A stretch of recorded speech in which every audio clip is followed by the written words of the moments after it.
Rob and Judy, the frustration among Palestinians and their supporters is a result of the failure of the Biden administration to secure a ceasefire in the war in Gaza, and they are sending a message about what this will mean next Tuesday and next November.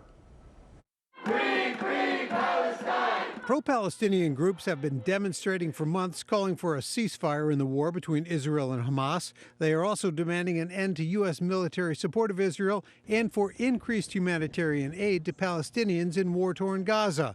Now, a coalition of more than 30 Palestinian and Muslim organizations have sent this letter to the White House declining an offer to have a meeting with senior officials in Chicago about the situation in Gaza. You know exactly what our community's demands have been, what they are, and you continue to reject them. You continue to pretend like those demands are not worth listening to. But they want their voices to be heard not just at rallies, but at the ballot box. With early voting well underway and the primary just 5 days from now, the message they want to send is similar to what happened in Michigan's primary, where more than 100,000 voted uncommitted. In Illinois, a lot of the Palestinian and the Muslim American community are encouraged to either leave it blank or write Gaza as a way for us to show that we are coming to the polls. We're still voting. We're voting for our other elected officials. But not Joe Biden. And there's no guarantee they will come back to him in November, even though the president might be the more logical choice for Arab voters. If Joe wants to win, and if he really believes that what he wants to do for our country is good,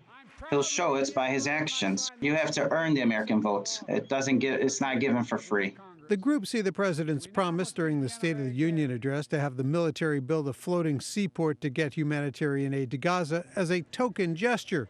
Their message about Biden's overall response to the war in Gaza will be sent at the polls. To tell this president that we will not accept this kind of behavior, we will not accept this policy, and you cannot use us as tokens, as tools to further your political gains.